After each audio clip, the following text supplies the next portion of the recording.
This video is going to give an overview of the various study types that are used in epidemiology. And yeah, it's going to be very epidemiology centric, and I'm not really going to go into too much detail on any one of these study types, but mostly just describe the various branches. I like a good tree of hierarchy, which is basically what this is. So the first divergence in study types is analytical studies and descriptive studies. And I'm going to elaborate first on descriptive studies. So the major difference here is analytical studies. There's some exposure group, like an exposure positive and negative group, or a treatment positive and negative group, and we're seeing if disease differs in those two groups. Well, with descriptive, we're not trying to compare anything. We're just trying to describe basically how much disease is happening, or just describing some information. So the first branch is case-based studies, and there's also frequency-based studies. So an example of a case-based study is just a case study. So basically, a detailed description of one illness in one person, just to kind of describe the symptomology and the disease history.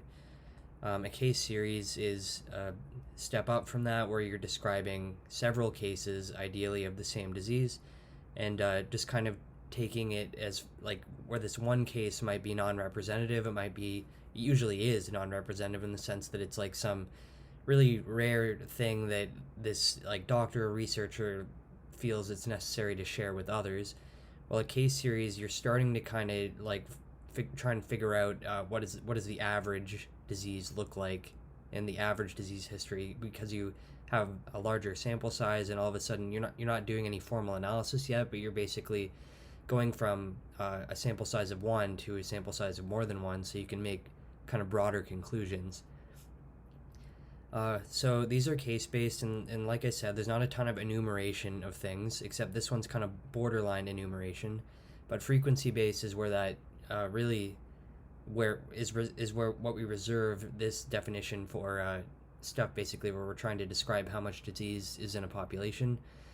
And the focus of this could be prevalence. So basically taking a snapshot of a population and saying how much disease is there today, or like cause specific usually, or sorry, disease specific prevalence is typically what people are interested in. So like how much breast cancer is there on this exact day.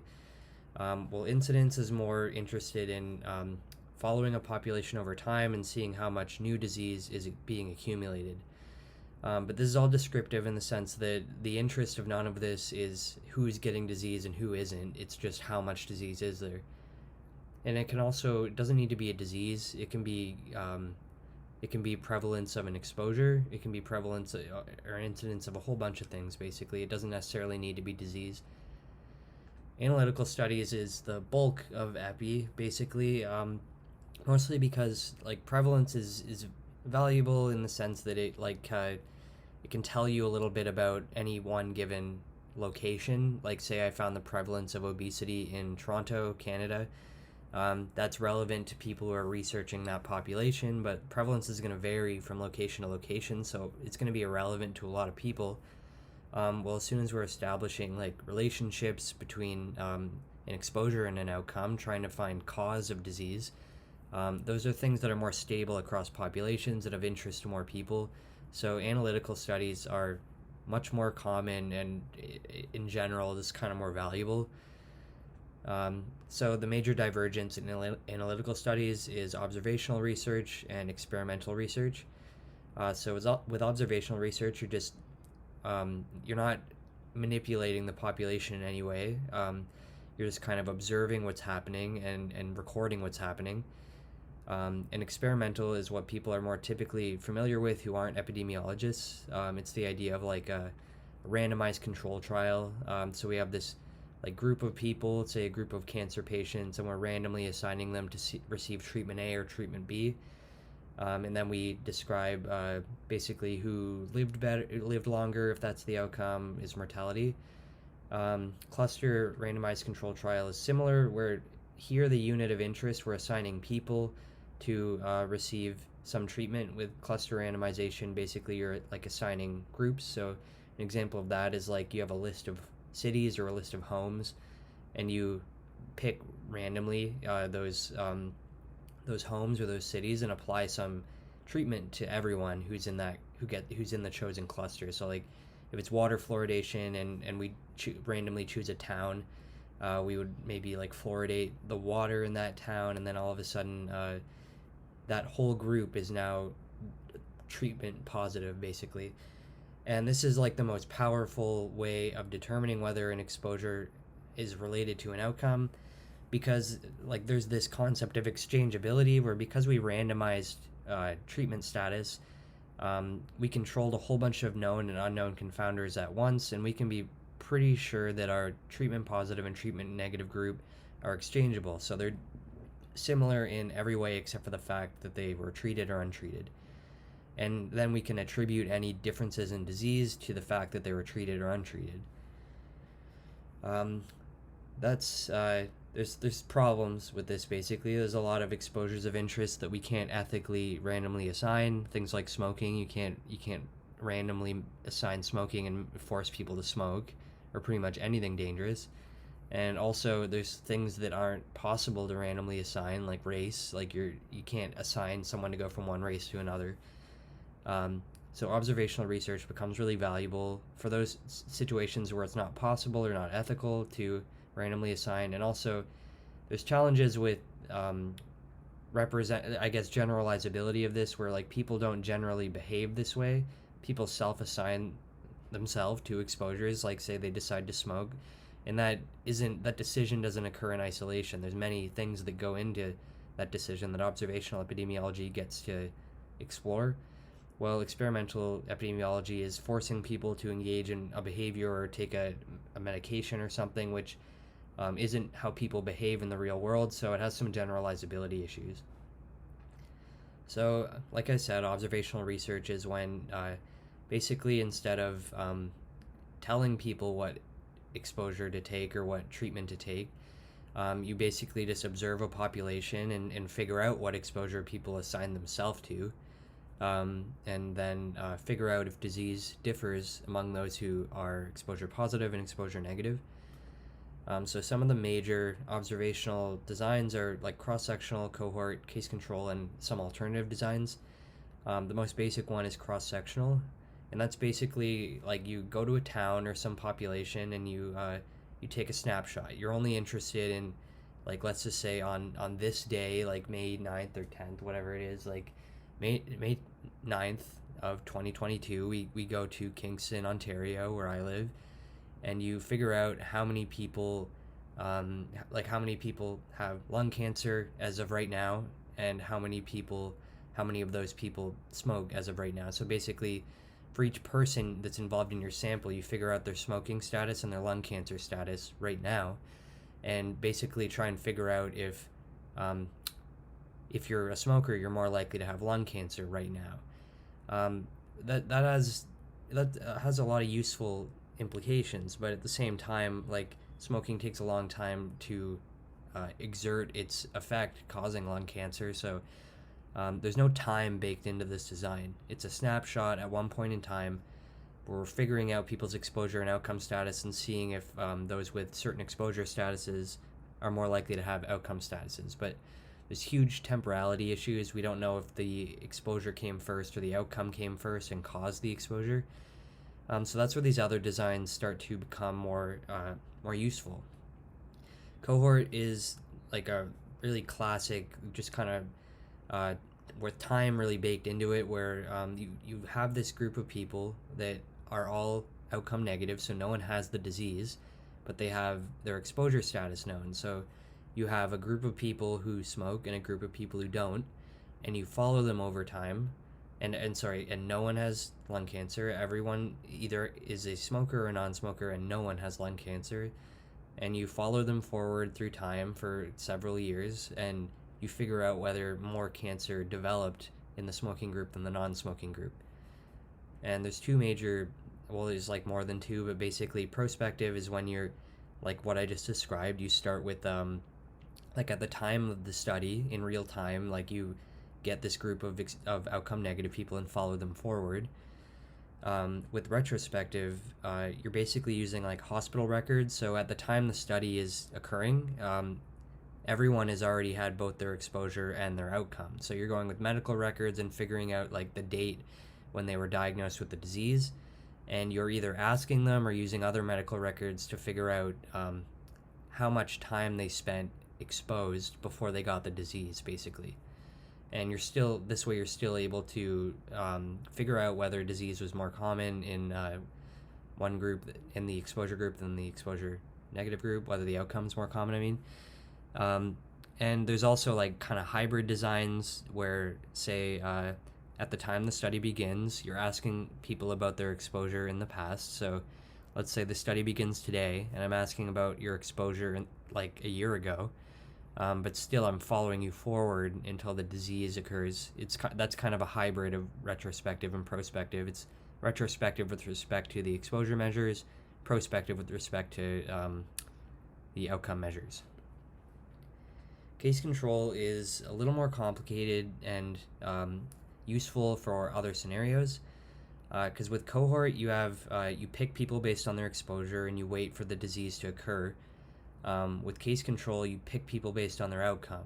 So some reasons that might be useful is if, first of all, with cohort, if the disease is super rare, these people might not, you might not get enough people with the disease. Say you have 100 people that you're following for a really rare disease, you might get one person who gets the disease, and then that's not enough information to run statistics on that. So also, if you need to like wait a really long time, like with smoking and lung cancer, the time from your first cigarette in your whole life until your cigarette induces lung cancer is several decades, and if you're following them that whole time, that's inefficient. Retrospective gets around that a bit, but you still need to account for a lot of time. Case control is nice because you can just pick people who have the disease and find a comparable control group, and then compare exposure status among those who got the disease and those who didn't. There's two major kinds, and it's basically the two kinds of case control is how you're sourcing controls, basically. So with incidence density, you're essentially matching on time. So a big part of the cohort study that is like baked into it is like the time at risk in the exposure positive and exposure negative group is similar. Basically, they all have the same opportunity time-wise for the outcome to occur. With incidence density, you also kind of include that where like one way you could carry out incidence density is you have this group of people you're following, and every time a case occurs, you pick a control from the group, and then basically the group of people at risk who don't have the disease, and essentially you've matched with that person on like the amount of time they've been under observation. And person time is a kind of complex topic that I have a whole other video on, but basically that's something that you got to worry about depending on like whether your population is in flux, like people coming and going. And yeah, also if like exposure status is capable of changing over time, all of a sudden you really need to start keeping track of every individual person's time contributed to the study. Cumulative incidence, you're not matching on time there. It's basically just like after the follow-up period, you take all of these cases, these people who got the disease, and you just pick controls based on who didn't get the disease by the end of the period. And it might be counterintuitive that I'm describing a follow-up period. That's more just kind of conceptually. You don't typically follow people forward in a case control study. You're often using records, but you're capable of matching on time if you have like a complete health record of a lot of people, and you can figure out when they first became exposed and when they got the disease, and you can kind of match people based on the time they spent at risk of getting the disease, basically.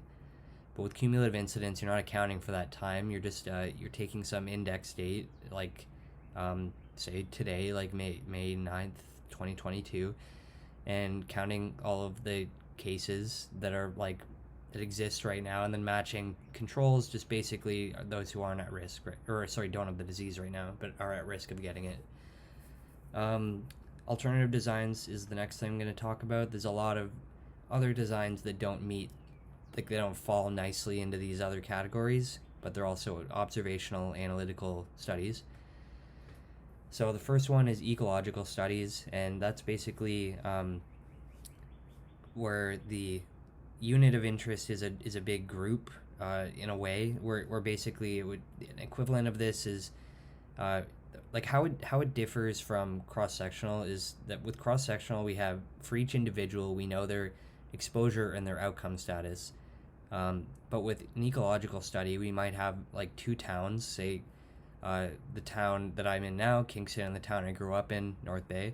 If we were to kind of compare the prevalence of some exposure, like if we compared the prevalence of, I guess, like lung cancer again, I'll stick with that, and the prevalence of smoking, we can make an ecological association that we don't know if we don't know how many of the smokers had the outcome, but we know how many smokers there are in this town. One town has more smokers than the other, and one town has more lung cancer than the other. And if we say that the town that has more smokers also has more lung cancer, we can make that ecological association. It's not ideal because we can't be certain that smoking's causing it, in the sense that there might be other reasons besides the higher prevalence of smoking that is the reason there's a higher prevalence of lung cancer. Also, it can be one town separated by time, so we can say, like, for the year of 2020, this many cases of lung cancer happened, and this was the prevalence of smoking. Then we take some other time period and see if the same town at a different time with a different prevalence of smoking has a different prevalence of lung cancer. The next two are nested case control and case cohort, and both of these are kind of modifications of the cohort design. And the situation where you would use either is basically when you have this huge cohort study and you have an additional question that might have occurred to you at some point in the cohort study, and you want to investigate some additional exposures and or outcomes, and that might be a really expensive thing to measure. Say we're looking at some blood compound and we're looking at it as an exposure, and it's really expensive to collect the blood and analyze it. With a nested case control, basically you're able to do that by you have this like completely enumerated cohort that you're following, and whenever a case occurs, you can collect this like more detailed information on, like, say we're interested in cholesterol, and the smoking was on, or sorry, the study was on smoking and lung cancer, and so whenever a case occurs, we can measure their cholesterol status and pick a control based on the risk set, so with incidence density, and then figure out their exposure status. So within this broader cohort study that's looking at smoking and lung cancer, whenever cases occur, we basically figure out their cholesterol and pick controls to also find their exposure status, and we're doing like a study within a study that has different goals and is collecting different information but is using the same people. Case cohort is similar, except it's more of like a cumulative incidence kind of thing. Right at the beginning, you typically, how at the beginning of a cohort study, you have your people that are exposure negative, the exposure negative cohort, and your exposure positive people, the exposure positive cohort. But with case cohort, you have a third group, which is like your sub cohort. And again, you're interested in finding some additional information that you're gonna collect in that sub cohort, but not for everyone else because it's expensive or something. So basically, another thing is you can look at a bunch of different outcomes for that sub cohort that weren't part of the broader study. Say we were interested in just a bunch of other outcomes besides lung cancer. Your sub cohort is followed over time with everyone else, and your cases consist of everyone in the sub-cohort who became a case, as well as every case outside of the sub-cohort. And your controls, or your comparison group, is basically everyone in the sub-cohort that didn't get the disease. And they're people you've collected a lot more additional information on, so they're the people you use as your controls. And you can look at the exposure outcome relationship of several different things, where people within your sub-cohort might represent a case for something like obesity, but might represent a control for some other outcome you're interested in, emphysema. And those are difficult to wrap your head around sometimes. I just did my best to explain that. But typically, these are very uncommon. The last one I'm going to talk about is case crossover, which is a pretty neat one. It's basically a case control at its core, except both the case and the control are the same person just at two different times. So people are being matched to themselves. So how it works is like a common example is looking at like cell phone use and crashes. That's like a one that teachers use to illustrate the idea. So basically, you find some people who got in crashes, so they're cases, and notice that that's not a disease. It's just a health-related event, I guess, is they got in a crash, and we figure out their cell phone use immediately prior to the crash. So, and taking that to mean if they were using a cell phone right around the time of a crash, they're exposure positive. If they weren't using a cell phone, they're exposure negative. And basically, we find a control period, so a period with similar conditions, like a week ago exactly. Like so, we account for the fact whether it's a weekday or a weekend, and we figure out if their exposure status was different.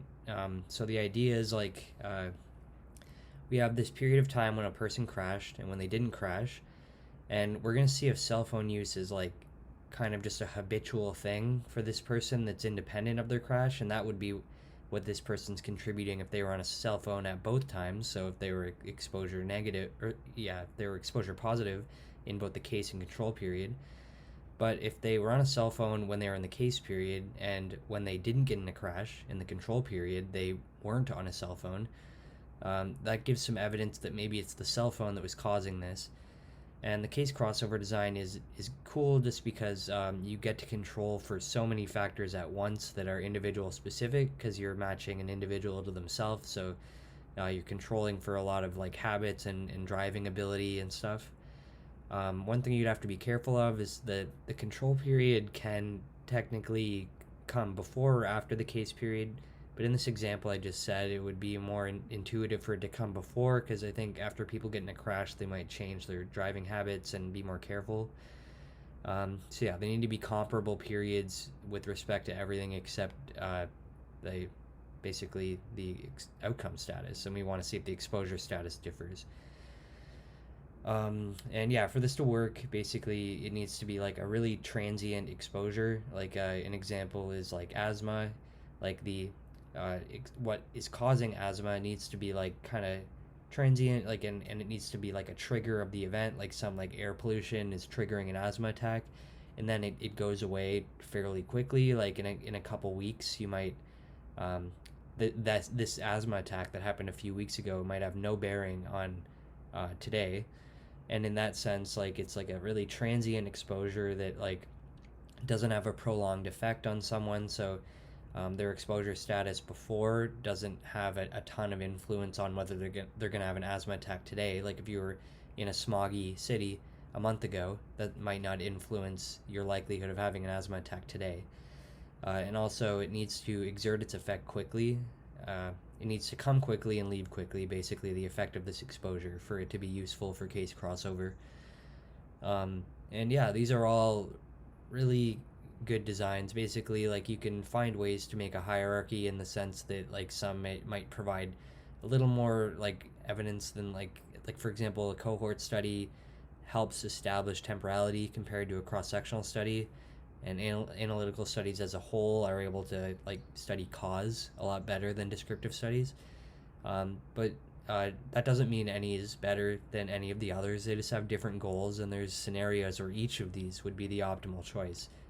And yeah, no, there's a lot of tools available to epidemiologists, and basically a lot of different study designs that you have available to you depending on your goals and the data you have.